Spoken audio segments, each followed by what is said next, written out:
कि दर्शक दीर्घा तक पहुंचते कैसे हैं। सबसे पहले इसके लिए एंट्री पास बनवाना होता है। आप और मैं भी जा सकते हैं संसद की कार्यवाही देखने के लिए, लेकिन होती कहां से है इसकी एंट्री?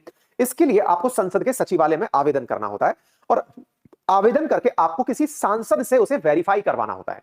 सांसद बताते हैं कि हाँ भाई ठीक है, इन्हें आने दीजिए। अब देखिए, सांसद जिस क्षेत्र का व्यक्ति होता है उस क्षेत्र के सभी लोग, उसके ऑब्वियस सी बात है कॉन्स्टिट्यूएंसी से अगर कोई आया है तो वो सांसद के अपने लोग हुए, और अगर वो सांसद की कार्रवाई देखना चाहते हैं तो सांसद की कार्रवाई को देखा जा सकता है। ठीक है साहब। लोकसभा में 15 नवंबर 2019 को जारी संसदीय और अन्य मामलों के संबंध में जारी दस्तावेजों के अनुसार सांसद को यह बताना होता है कि वे उन लोगों को व्यक्तिगत रूप से अच्छी तरह से जानते हैं। यानी 2019 से यह नियम है कि सांसद को यह बताना होगा कि ये उन्हें जानते हैं जिनके लिए वो विजिटर पास का आवेदन कर रहे हैं। यानी कि सांसद की सिफारिश पर ही संसद के अंदर विजिटर गैलरी में एंट्री होती है। नियम के अनुसार उन्हें आवेदन पत्र में लिखना होता है कि अमुक दर्शक मेरा संबंधी है या निजी मित्र है, जिसे व्यक्तिगत रूप से मैं जानता हूं या जानती हूं, उसकी पूरी जिम्मेदारी मैं लेता हूं अथवा लेती हूं। या तो सांसद हैं या फिर महिला नेत्री हैं, उन्हें बताना होता है कि हम इसे जानते हैं। आवेदन पत्र में दर्शक का पूरा नाम, जानकारी स्पष्ट अक्षरों में लिखी जाती है। जानकारी की कमी या गड़बड़ी होने पर विजिटर पास जारी नहीं किया जाता। आवेदन पत्र में दर्शक का पता, संपर्क नंबर सहित संपूर्ण जानकारी मांगी जाती है। फिर उसका पुलिस वेरिफिकेशन होता है। जनरल विजिटर पास के लिए एप्लीकेशन विजिट की तारीख से एक दिन पहले हर हाल में निर्गम प्रकोष्ठ में देनी होती है। उसके बाद में जाकर पास जारी होता है। यह पास एक नियत समय के लिए ही इशू होता है। संसद की कार्रवाई के बाद आप उसके अंदर नहीं रुक सकते। सोचिए, इतनी ज्यादा सिक्योरिटी से बना हुआ पास वही तो नहीं बना होगा। सिक्योरिटी का प्रोटोकॉल देखिए। सबसे पहले मेन गेट पर संसद के अंदर घुसते ही चेकिंग होती है। इलेक्ट्रॉनिक गैजेट्स और मेटेलिक जितने भी आइटम्स हैं आपके पहले ही रखवा लिए जाते हैं। इसके बाद पब्लिक गैलरी के अंदर जब आप चलते हो तब सुरक्षा के अंदर सुरक्षा कर्मचारी आपको डोर फ्रेम से होकर गुजारते हैं। वहां पर महिला सुरक्षाकर्मी, पुरुष सुरक्षाकर्मी पूरी तरह जांच करते हैं। जो एंट्री पास मिलता है उसे लिस्ट में से क्रॉस चेक किया जाता है। नाम, परिचय पत्र, फोटो से मिलाकर देखा जाता है। अंदर जाने से पहले दर्शकों को सारे नियम बताए जाते हैं। उन्हें बताया जाता है कोई नारा नहीं लगाना है, पर्चे नहीं फेंकने हैं, कोई भी आपत्तिजनक वस्तु फेंकने का प्रयास नहीं करना है, कूदने का प्रयास नहीं करना है। अच्छा, इसका मतलब यह हुआ कि जब दर्शक दीर्घा में कोई पहुंच गया, अगर वहां जाकर वो नारा लगाता है, वो कूदने का प्रयास करता है, इस पर वाकई में किसी का नियंत्रण नहीं है। क्यों? वो दिमाग में क्या लेकर जा रहा है, इसके ऊपर सवाल नहीं खड़े किए जा सकते। वो व्यक्ति दर्शक दीर्घा से नीचे कूद गया, ये कोई टेंशन की बात नहीं है। टेंशन की बात यह है कि स्मोक बॉम्ब बिना चेक हुए अंदर कैसे पहुंच गया। दर्शक दीर्घा में बैठने के दौरान उसके आसपास के गार्ड्स मौजूद रहते हैं। अगर वो लोग बातचीत करते हैं, शोर करते हैं, कोई भी हलचल करते हैं तो वो उन्हें रोक देते हैं और दर्शक दीर्घा से बाहर निकाल देते हैं। मैं खुद एक बार सदन की कार्रवाई देख चुका हूं और जो ये बातें लिखी हैं ये मैं पर्सनली फील कर चुका हूं। इसका मतलब ये हुआ कि ये सारी चीजों में भी अगर कहीं पर कोई गलती है तो वो इस बात की कि उस व्यक्ति ने एंट्री करते समय या तो किसी सांसद के साथ एंट्री की है, सांसद महोदय का जानने वाला है, ठीक है ये क्या गंदगी फैलाएगा, इस तरह से वो आगे निकल गया है।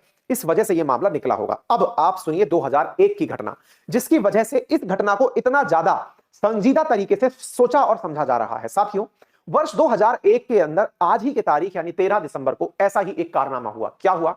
एक सफेद एम्बेसडर कार में, क्योंकि उस समय एम्बेसडर कार चला करती थी, एक सफेद एम्बेसडर कार में सुबह 11:28 पर आतंकी बैठकर आते हैं और उपराष्ट्रपति की कार की तरफ अपनी कार को ले जा रहे होते हैं तेजी से।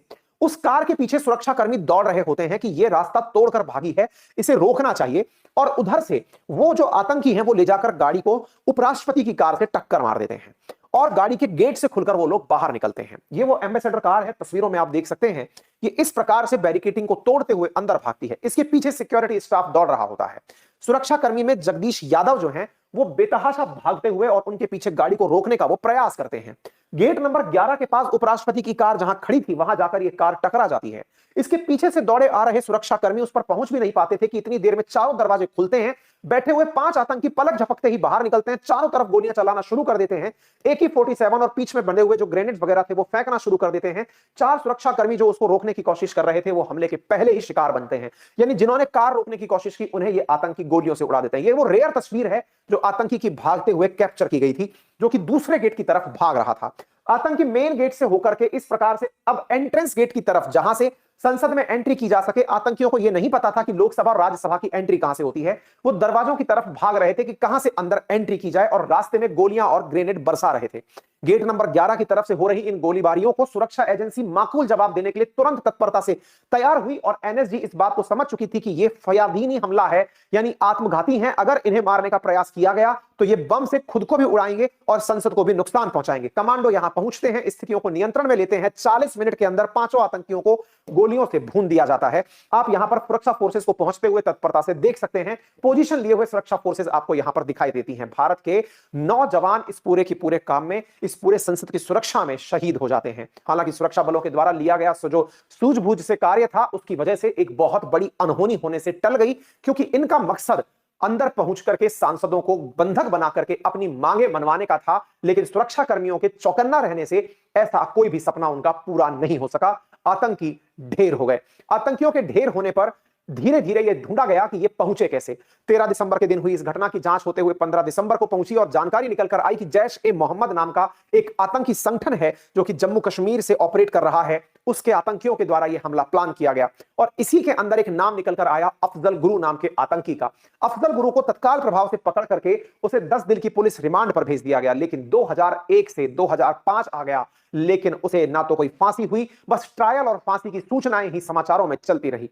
इस बीच में जो हमारे शहीद हुए नौजवान थे, इन नौजवानों के परिवारजनों को और 16 घायल सैनिकों को सरकार के द्वारा वीर चक्र, शौर्य चक्र पुरस्कार भी दिए गए। पुरस्कारों को सुरक्षा कर्मियों को मिले इन पुरस्कारों को, इनमें आप देख सकते हैं जगदीश प्रसाद यादव, कमलेश कुमारी और मातबर सिंह नेगी को अशोक चक्र, नानक चंद्र, ओम प्रकाश, घनश्याम, रामपाल, विजेंद्र सिंह को कीर्ति चक्र, संतोष कुमार, वाईवी थापा, शामवीर सिंह और सुखविंदर सिंह को शौर्य चक्र दिया गया। आज हम अपने अंकित परिवार की तरफ से इन जाबाज सिपाहियों को याद करते हुए श्रद्धा सुमन और श्रद्धांजलि पूरे अंकित परिवार की तरफ से अर्पित करते हैं।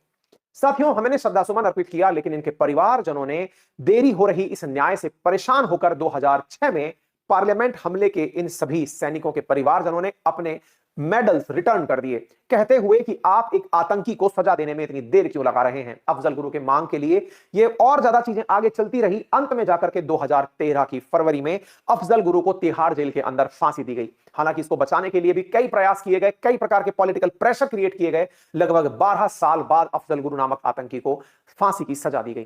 कहने का कुल मिलाकर मतलब यह है साथियों कि आतंकियों के अंदर जो और भी जिम्मेदार लोग थे, उनमें से जो बीएसएफ के द्वारा भी एक आतंकी को वहीं पर मार दिया गया था, है ना। बीएसएफ के द्वारा गाजी बाबा नाम का एक जैश-ए-मोहम्मद का आतंकी था जो इसका मुख्य मास्टरमाइंड था, उसको बीएसएफ ने वही मार दिया था जम्मू कश्मीर के अंदर। तो कहने का कुल मिलाकर मतलब यह है कि देश में लोकतंत्र को टारगेट करने की मंशा बहुतों की रही है, और होगी भी क्यों ना, क्योंकि पाकिस्तान जैसे देश में लोकतंत्र एक सपने जैसा है। वहां लोकतंत्र नहीं है तो जिस देश में है वो उनके लिए देखना बड़ी मुश्किल बात है। और दुनिया के हर उस देश को जिसे भारत जैसा संपन्न लोकतंत्र देखकर जलन लगती होगी उसे आहे। तो मैं एक सेकंड के लिए पॉज ले लेता हूं, थोड़ा सा राइट हैंड कॉर्नर पर जाइए ना, सब्सक्राइब का बटन है, थोड़ा आनंद और भी बचा है। एक बटन है सब्सक्राइब का जिसकी कोई फीस नहीं है, वीडियो के बगल में सब्सक्राइब का बटन है। आप आते जाते भूल जाते हैं, आप करना ही भूल जाते हैं, करिए ना फटाफट। जाइए वीडियो के साइड में देखिए, एक सब्सक्राइब का बटन है, लाल कलर का है, क्लिक कर दीजिए। हमारा लालच बताएं, कल को फिर हम ऐसा ही कोई आनंददायक सेशन लाएंगे ना, बस आप तक सूचना पहुंच जाएगी। कोई पैसा नहीं दे रहे हैं आप हमें, बस सब्सक्राइब कर लीजिए, हमारा हौसला बढ़ जाएगा।